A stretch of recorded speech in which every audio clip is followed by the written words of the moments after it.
Salut tout le monde, et j'ai presque envie de dire ça vous fait YouTube. Je suis super content de vous retrouver pour ce nouvel épisode de La Minute Gaming avec Orange. Donc c'est la saison 2 et aujourd'hui on va parler de Fortnite. Donc comme je vous le disais sur le Twitter et l'Instagram d'Orange Caraïbes, la saison 8 chapitre 2 de Fortnite est enfin disponible. C'est l'occasion idéale de voir comment a évolué ce Battle Royale qui est inspiré de PUBG et qui fête cette semaine sa 4e année d'existence.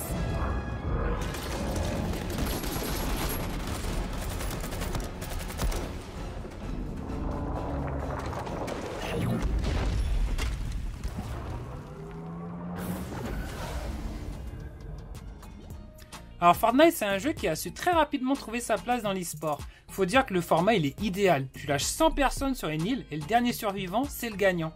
En fait ça permet des matchs acharnés et surtout d'avoir un grand nombre de participants par tournoi. Les tournois se passent pratiquement que via internet. Et je vous laisse deviner que la pandémie qu'on traverse actuellement n'a fait que confirmer ce mode de fonctionnement pour l'e-sport dans sa globalité. Grâce à Orange Caraïbes, j'ai eu la chance de commenter la VCGO Summer Cup.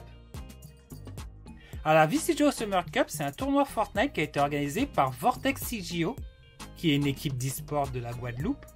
Ça a été vraiment exceptionnel, il y avait des joueurs du monde entier, ça parlait en anglais, en français. Certains joueurs étaient reconnus à l'international, je pense notamment à Cureil. Et il y en a plus d'un qui ont bien rigolé face à mon accent français quand je parle anglais.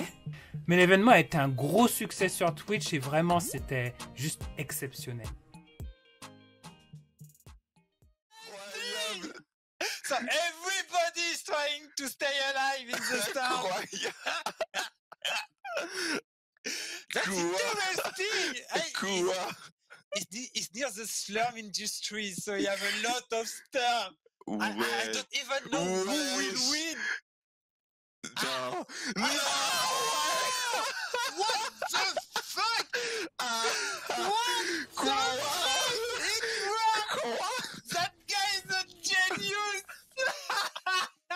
Sinon, la première Coupe du Monde de Fortnite a eu lieu en juillet 2019.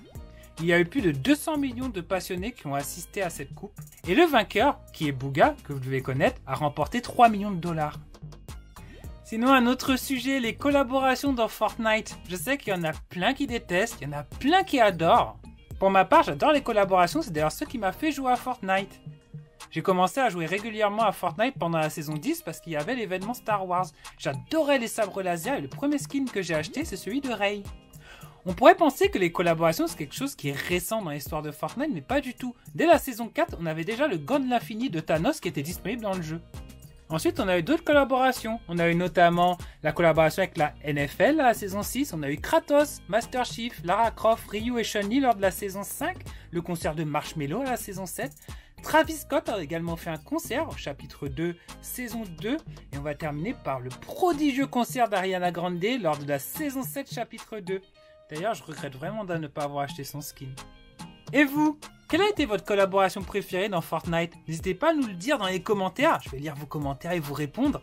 Quant à nous, on se retrouve très prochainement pour un nouvel épisode de La Minute Gaming. N'hésitez pas à nous donner des idées de sujets dans les commentaires. N'oubliez pas de suivre Orange sur les différents réseaux sociaux pour ne manquer aucun épisode de La Minute Gaming. YouTube Orange Caraïbes, là où vous êtes en ce moment. Twitter Orange_Caraïbes. Et Instagram Orange_Caraïbes. On se retrouve bientôt. Tchuss!